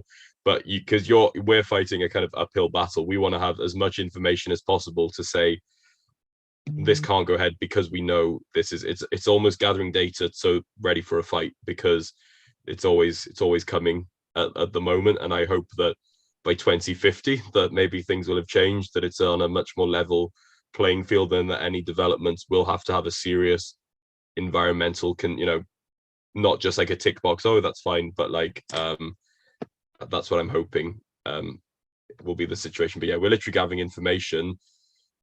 That's what I was trying to get across, is the rights of nature is great, but it's not, I wouldn't say it's useless, but it's got nothing if it's not backed up by the scientific evidence to say this will go extinct if you develop here. And that is why, and that's infringing on the rights of nature. Like, it needs that whole, again, going back to the jigsaw puzzle, there's so many bits of that feed together, that I think rights of nature is a great strong part to have, that all these other parts could feed into in a more cohesive way, rather than what they're doing at the minute, which is a bit piecemeal. We have a question actually from the stream. Shall I bring that up now? Because it was about hunting and miners, and it was just about whether there's been actually ever, have you or your people down on the front line there, they were actually fearing actual physical aggression or acts from the illegal mining or hunting, that if you interfere with them or try and, like, bring court cases against them and stuff. Is there active, like, kind of scary physical and practical things beyond, like, kind of legal and arguments and rights and stuff? All right. So yeah, where Ekominga's reserve is a very conflictive area, right? So we have different types of circumstances that makes even critically the work that the work we are doing there, it is very, very difficult. We are in the Colombian border, so there is a different dynamic over there. But specifically with local miners. So the mining company actually hire local people. So it is a really interesting dynamic, because the local people that is working for the mining company can be family or related to our park guards, right? So it's a very interesting dynamic, because the mining company hire local people, and the local people in this community is super tiny community, and the local people working for the miners are family of our park guards. So it is a very interesting dynamic. So we cannot fear them, because they are family of and friends of or park guards, and the miners, the company, the local company, the mining company officers are not working in situ. So it is always like frightening, because hunters has weapons, and the miners are, we are confronting them, but it is special, you know. It is not like we are fearing for our lives, but in the same time we are, because the dangers are always there, right? So it is special. It is special, the dynamics. Yeah. Thank you. That was, yeah, that's just really fascinating. Absolutely fascinating that's the kind of dynamic you have to deal with, because I can't imagine. It almost feels like you can imagine these communities must feel like there's these forces vying over their kind of their perspective on the universe, right? Like, I mean, like, and when money's being thrown around, I'm sure, where, you know, people are being hired and paid to do different work, and at the end of the day, people are just trying to survive or do the best they can in their life, and it's just be a real challenge, a real yeah, fascinating stuff. We have been talking. We've kept you here for a couple of hours, haven't we? So we're probably down to our last few moments. I wonder, are there any more questions from anywhere knocking around? I know I've got a couple. Tom, have you spotted any? Is there anything around? So I saw that one on your. That was on your stream. Yeah. That was on the. Yeah. That was an Ulrich Young question, by the way. That was. So shout out to Ulrich there. I'll just check mine. No new questions there. I just want to quickly just check my list of questions, just because I want to give people the opportunity, because we did say they would do. Yason, are you still around? Are you up for asking some questions about storytelling? Yeah. So, you guys mentioned storytelling at one point, and how do you guys, I guess, incorporate that into your, I guess, program? Yeah, I think storytelling for us at Reserva is, well, it's one of our 3 pillars: is education, conservation, and storytelling. So it's almost like every project we do, storytelling, it's the kind of one of the key parts of it. It's not a case of let's do this cool project and then go, uh-oh, how do we tell the story of it? It's almost built in from the start of how did we come to the decision of this project? How, like, it's always been there, and we're really fortunate to have a large number of storytellers in whatever format they tell stories. So Julio is an incredible photographer. We've got some really talented videographers. I can write a policy paper, which I guess is storytelling in its own variety. We've got animators and musicians. Like, I think the other part we try and do is say that storytelling isn't just, what we think of as kind of BBC documentaries. It's also the how do you use social media more to tell a story, because it's a really powerful tool of getting a story, but the way you go about creating that content would be different from like a whole big setup of carrying around a whole video pack. But for us, it's very much about at Reserva, obviously we've got two key aims, which is to protect biodiversity but to empower youth to do so. So we always have that kind of hook of our storytelling running throughout, is here's the incredible biodiversity on this land and here's the youth working to protect it. So the story, I wouldn't say it writes itself, but it's always a really nice story to tell. And then obviously we come up against things like the mining situation, but again, it's still trying to, because I think one of the other possible questions was, how do you balance sort of optimism with telling it as it is a little bit? And we always err on the side of optimism, of being like, this is what the world, we have in this beautiful world, this is what we could lose, and but not sugarcoating and being like everything's hunky-dory, but being like, I personally find it quite demoralizing if we always go down the route of, that's it, we've lost this, we've lost that, we've lost this. And I do think we need to err on the side of, yes, we're losing stuff, but we can still turn it around, and yes, we can still do it. And then here's what the incredible like paint it in that picture. For me at Reserva, that's what we try and do. Sometimes when we first discovered mining, you can't help but be a bit negative, and you can't help but be a bit, but it's trying to be, okay, we've got a fight on our hands and we need you to come along with us, rather than everything's messed up. Trying to do it that way. But yeah, storytelling is a crucial part of everything we do, and however you can tell your story, there's something that we can do together on it.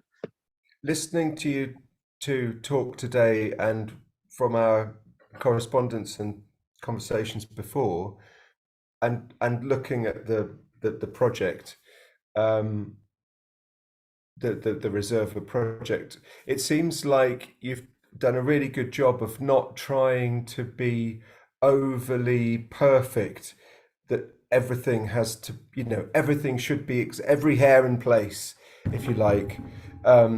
Instead, it's a much more practical or practicable level, where things are just realistically surviving, as opposed to everything being perfect all the way through. I think with Reserva, we are piecing together lessons from like larger conservation NGOs, other youth groups. So we're kind of very much learning as we go, and we're quite open about that, of being like, we don't have the whole playbook sorted out for this. It's going to be very much a learning opportunity. And I think, and you're quite young as well. You're very young as an organization. Yeah, we're 3 years old now, so it's very young, and that's what I'm saying. When we go to this project, we're about to launch some other projects now in Colombia and Panama. The Panama one being a marine related one, which I'm very excited about. But we'd love to hear some of that. I know some of our people love marine biology, and would love to do a marine biosphere kind of maybe we need to get you back and do another follow-up and talk about the marine stuff, because we didn't get to that, because that would be super cool. And my other question was going to be about future projects, so maybe we could do a shorter thing. I'd love to.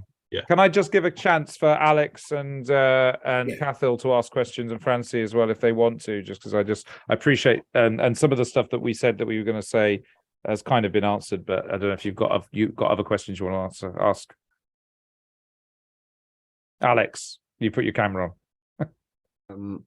Yeah, sorry. I suppose sort of the question I got allocated got answered a bit, thankfully, with the sort of, what was it, the balance between optimism and stuff.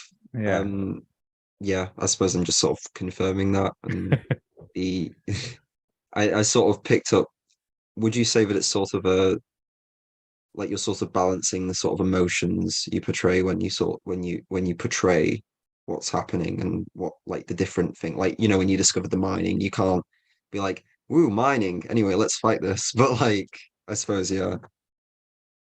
I think conservation for so long has been kind of like numbers and stats based that it's almost lost the emotion side of it. And I'm not saying that we need to put out videos crying every time we lose. I'm not saying it needs to be that kind of outpouring of emotion, but I do think that storytelling when it comes to conservation does need a more emotional outlook. So how does it, like the whole Million Letters campaign that we do is about young people writing how they feel about nature loss and what they want to see done, and that's such a powerful way of cutting through the kind of, oh, we're losing this number of species every year, we're 1,000 times above the background extinction rate, all of those kind of facts. It almost puts a storytelling aspect to it of people being like, yeah, you know what, I used to see curlews.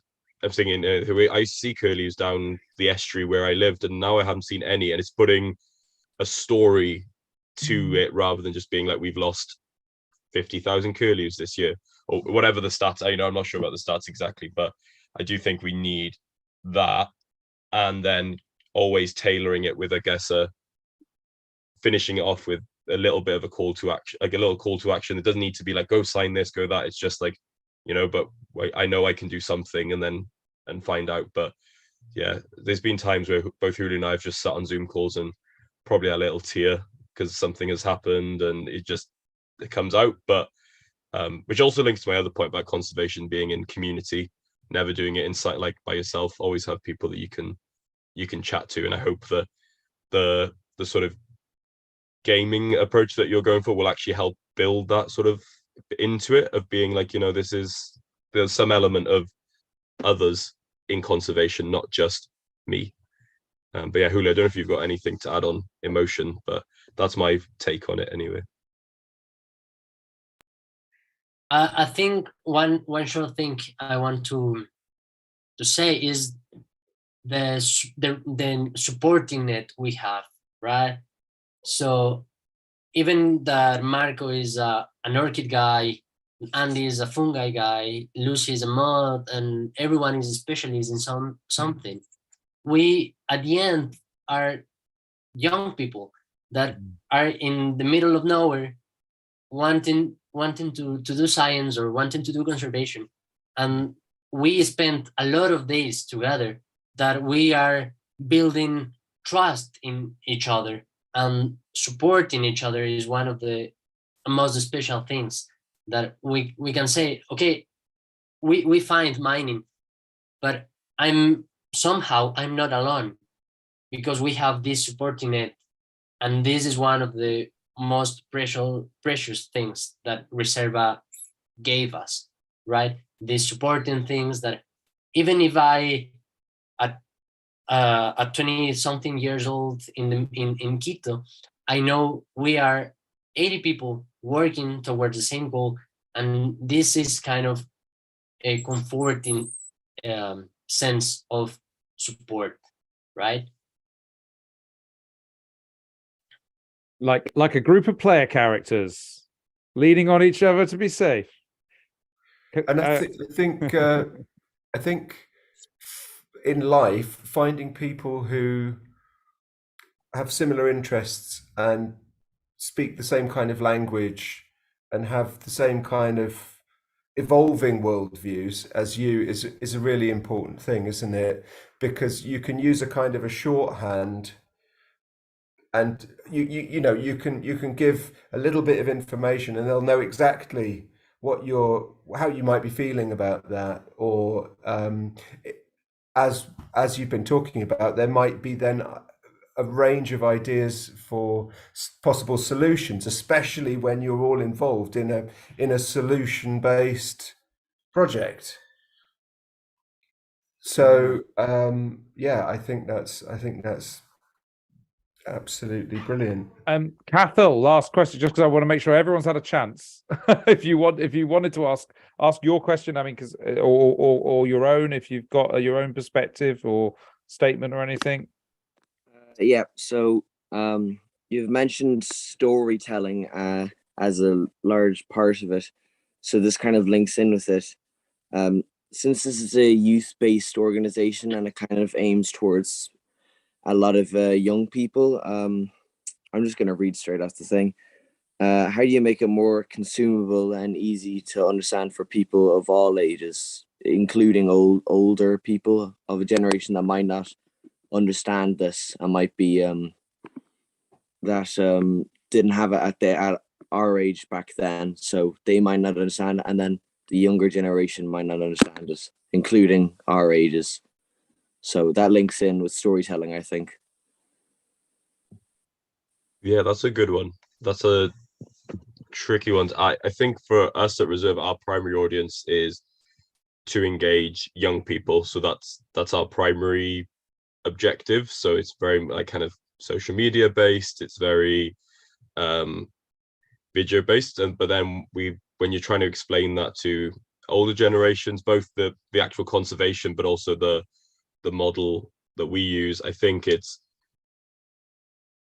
that's a really, I might have to come back with you on an answer to that one, because that's a really, I think what we try and do is inspire young people to then go into their community and network to talk to people. So it's giving young people, it's giving a young person in India the feeling that they can go into a group and say like to their mum and dad or to their thing, to say like, this is what we think, and helping them feel confident enough that they can convey the message.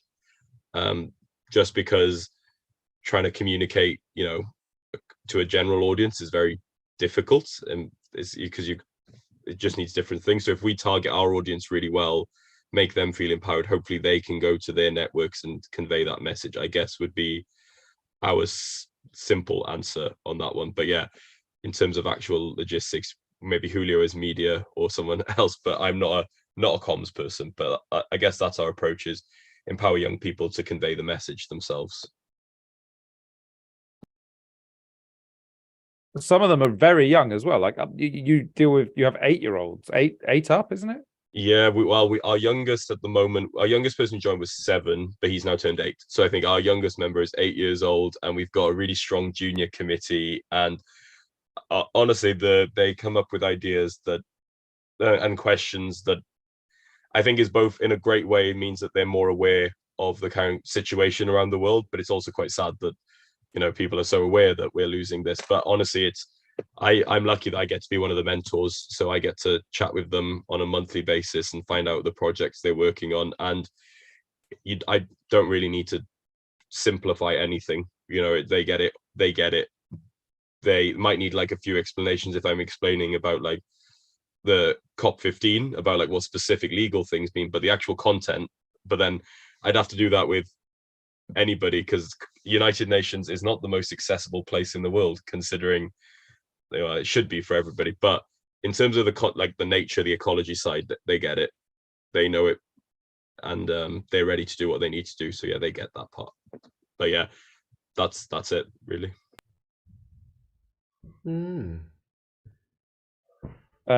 I have loads of more questions I could ask, but I won't, because it's not my project. It's the young people's project.